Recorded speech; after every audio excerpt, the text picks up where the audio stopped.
Alhamdulillah Alhamdulillahi Rabbil Alamin wal aqibatu lil muttaqin wala udwana illa 'alal zalimin wassalatu wassalamu ala asyrafil anbiya'i wal mursalin sayyidina wa habibina wa syafi'ina wa maulana Muhammadin wa ala alihi wa ashabihi wa man tabi'ahu ila yaumiddin. Qalu subhanaka la ilma lana illa ma 'allamtana innaka antal alimul hakim. La hawla wa la quwwata illa billahil aliyyil azim. Fa ya ayyuhan nas ittaqullah ittaqullah ittaqullah usikum ibadallah wa iyaya bittaqwallah faqad faza man ittaqa wa khaba man 'asa. Qala Allah ta'ala a'udzu billahi minasy syaithanir rajim.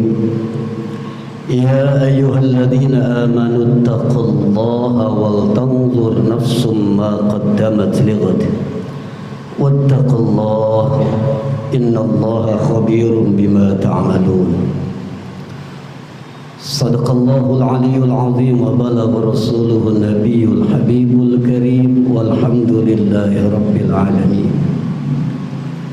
Saudara-saudaraku yang dirahmati Allah Subhanahu wa taala, pada kesempatan Jumat saat ini saya mendapatkan satu amanah menyampaikan satu tema yang ada di dalam kitab Nasaihul Ibad mengenai takwa, menjaga lisan dan meneliti makanan. Saudara-saudaraku yang dirahmati Allah Subhanahu wa taala, pada maqalah yang ke-14 ini Imam Ibnu Hajar Al-Asqalani rahimahullahu taala ini memberikan satu ucapan perihal seseorang yang akan menuntut ilmu. Jadi maqalah ini dasarnya adalah nasihat buat orang yang ingin menuntut ilmu. Kenapa orang yang menuntut ilmu itu perlu dengan nasihat? Karena memang ilmu itu adalah cahaya Allah. Imam Syafi'i mengatakan al-ilmu nurun wa nurullah la yuhda lil 'asi. Ketika Imam Syafi'i bertanya kepada gurunya perihal betapa sulitnya dia memahami ilmu dan menghafal ilmu, maka nasihat gurunya kepada Imam Syafi'i rahimahullahu ta'ala, apa nasihatnya? Ucapan Imam Syafi'i, syaqautu ila waqi'in su'a hifdhi fa arsyadani ila tarkil ma'asi fa akhbarani bi anna al-ilma nurun wa nurullah la yuhda lil 'asi. Ketika Imam Syafi'i mengadu kepada gurunya perihal sulitnya buat dia menghafal ilmu, baru menghafal, belum mengamalkan, sulit sekali memahami dan menghafal ilmu. Apa nasihat gurunya? Fa arsyadani ila tarkil ma'asi. Maka gurunya memberikan petunjuk agar ia meninggalkan maksiat zahiran wa batinan, maksiat zahir maupun maksiat batin. Maksiat zahir yang dilakukan oleh anggota tubuh, maksiat batin yang dilakukan oleh hati. Kenapa sebabnya? Karena ilmu itu adalah cahayanya Allah. Dan Allah tidak akan pernah memberikan cahaya itu kepada orang yang bermaksiat kepada Allah dengan maksiat yang jelas ataupun yang tidak nampak, yang zahir maupun yang batin. Maka ketika ada orang yang ingin menuntut ilmu, Imam Ibnu Hajar Al-Asqalani mengatakan nasihat dari Nabiullah Musa alaihi salam, nasihat beliau adalah pertama, khafillah fis sirri wal alaniyah. Kalau kamu mau menuntut ilmu, maka yang pertama kali kamu jadikan dirimu adalah orang yang takut kepada Allah. Fis sirri wal alaniyah, baik ketika kamu dalam sendiri ataupun dalam keadaan ramai-ramai, baik di tempat tersembunyi ataupun di tempat yang ramai. Takut kepada Allah, hadirkan Allah. Sebagaimana kita tetap berdisiplin menjaga mata kita ketika kita sedang sholat. Bukankah ketika kita sedang sholat betul-betul mata kita hanya tertuju kepada tempat sujud kita, tidak lagi memperhatikan sebelah kanan maupun sebelah kiri? Bukankah ketika sholat betapapun kita sendiri, kita tidak pernah mengurangi bilangan rokaat?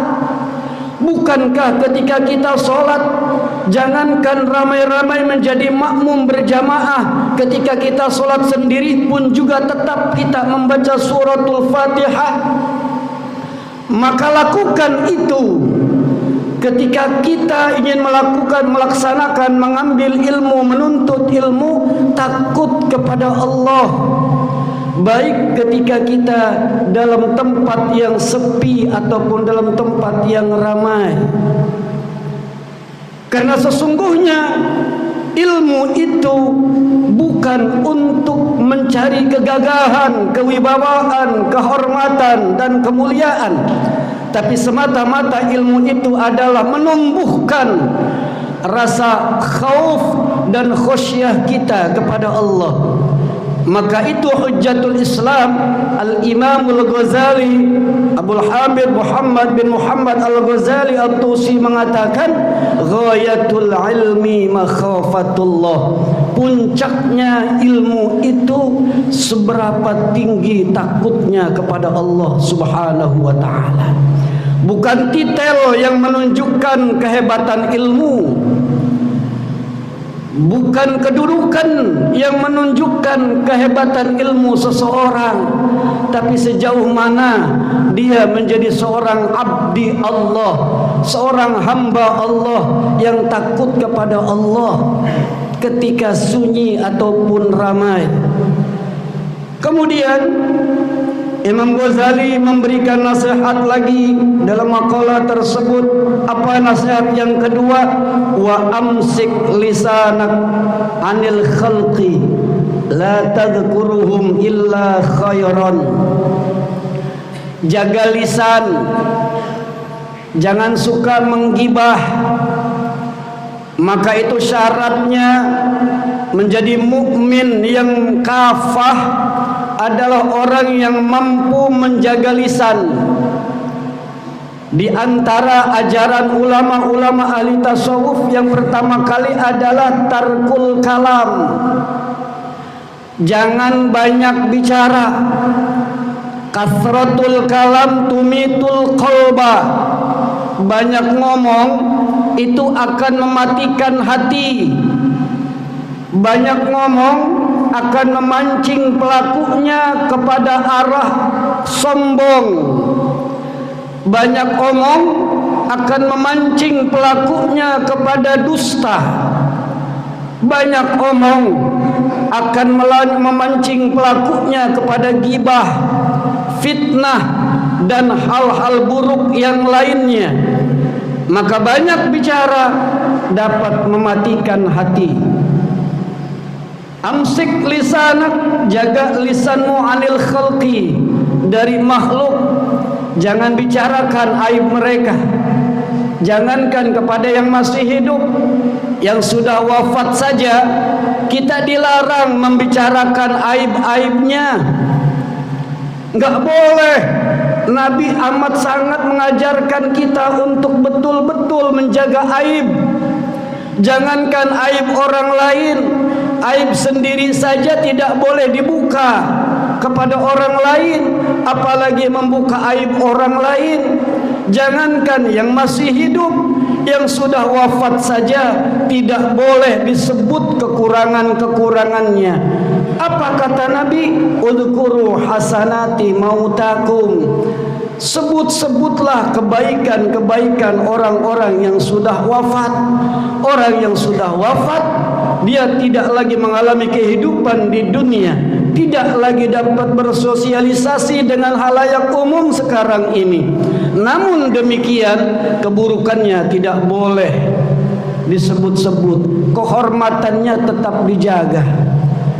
Yang masih hidup apalagi, dia masih bermasyarakat, masih bersosialisasi, bertetangga dengan lainnya, maka lebih utama mereka untuk kita jaga kehormatannya, kita jaga aibnya agar tidak terdengar oleh siapapun dan diketahui oleh siapapun. La tadhkurhum illa bi khairin, kecuali yang baik boleh kamu sebut sebagai motivasi dalam beramal. Saudara-saudara yang rahmati Allah Subhanahu wa taala, kemudian yang terakhir, orang yang ingin menuntut ilmu, wangdur khubzaka alladhi ta'kuluhu hatta yakuna minal halal. Orang yang ingin ngaji, orang yang ingin menuntut ilmu, perhatikan makanan yang sampai ke perutnya. Perhatikan, jangan sampai kita tidak peduli. Baginda Rasulullah sallallahu alaihi wasallam pernah bersabda, sayati zamanun ala ummati la yubaluna min aina akhadul mal am min halal au min haram. Suatu ketika nanti, kata baginda Rasulullah sallallahu alaihi wasallam, akan datang satu masa atas umatku di mana umatku tidak lagi peduli dari mana mereka mengambil hartanya, dari jalan yang halal atau yang haram. Saudara-saudaraku yang dirahmati Allah Subhanahu wa taala, kajian di mana-mana. Ilmu didapat bukan cuma hanya di masjid, di majlis-majlis taklim, bahkan di kantor, di sekolah, bahkan kemana kita pergi, kita membawa handphone, di situ juga ada ilmu. Namun permasalahannya, semakin mudah kita mendapatkan ilmu, kenapa semakin sulit kita untuk dekat dengan Allah? Kenapa masih berat kita melaksanakan sholat berjamaah? Kenapa kita masih berat untuk bisa bangun tengah malam tahajud dan duha? Kenapa lisan ini masih berat membaca Al-Quran? Kenapa lisan ini lebih mudah berbohong dan menggibah? Padahal kajian di mana-mana, ilmu tersebar luas, tapi orang-orang yang takut kepada Allah semakin minim. Seiring dengan itu sudah dijelaskan dan sudah diisyaratkan, semakin banyak rumah-rumah sakit, semakin banyak penyakit-penyakit yang tidak bisa diobati. Saudara-saudaraku yang dirahmati Allah Subhanahu wa taala, maka sebelum kita menuntut ilmu, sebelum kita mengaji, sebelum kita berangkat untuk mencari ilmu, pertama kali adalah, saya ulangi, kesimpulannya adalah pertama, jaga lisan agar kita terjaga dari ghibah, terjaga dari kata-kata dusta. Tarku kadzibatin wahidatin arja ilallahi ta'ala min alfi ibadatin nawafil. Kata Fudail bin Iyad rahimahullah, meninggalkan kata-kata dusta, kata-kata bohong satu kali, itu lebih disukai oleh Allah daripada ibadah 1000 rakaat solat sunnah. Artinya ucapan ini menunjukkan betapa beratnya kita melawan hawa nafsu, melawan godaan-godaan nafsu dan syaitan yang ada pada diri kita. Betapa beratnya kita meninggalkan keburukan-keburukan yang ada pada diri kita. Kemudian tanamkan rasa takut kepada Allah Subhanahu wa ta'ala. Hadirkan bahwa Allah senantiasa melihat kita dimanapun berada. Walaupun kita dalam kesunyian yang gelap gulita, tetap Allah akan melihat kita. Terakhir, perhatikan apa yang sampai ke perut kita. 40 hari kita tidak akan pernah diterima solat kita apabila kita pernah memakan barang haram, walau luqamatan, walaupun cuma satu suap, walaupun cuma sedikit, kita merengek-rengek berdoa kepada Allah Subhanahu wa ta'ala dengan menangis. Namun makanan yang kita pakai, makanan yang kita makan, pakaian yang kita pakai, ini didapat dari jalan yang haram, maka sungguh 40 hari 40 malam lan tuqbal salatuhu, salatnya tidak akan diterima oleh Allah Subhanahu wa ta'ala. Mudah-mudahan mulai mimbar Jumat yang sangat singkat ini Allah berikan kita pemahaman, Allah berikan kita kekuatan untuk bisa mengamalkan segala ilmu yang Allah berikan kepada kita semua, sehingga keberkahan-keberkahan senantiasa Allah turunkan di langit maupun di bumi untuk kita seluruhnya. Amin ya rabbal alamin. In ahsanal kalami kalamullahil malikil mannan wa biqawli hadadil muhtadun. A'udzu billahi minasy syaithanir rajim.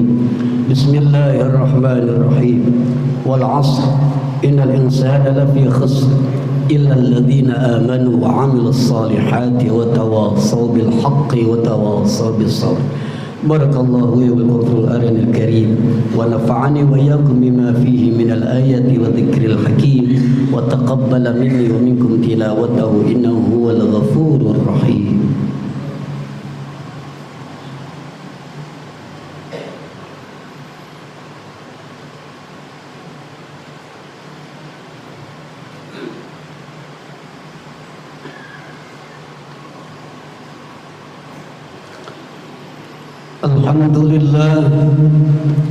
Alhamdulillah hamdan katsiran kama amar.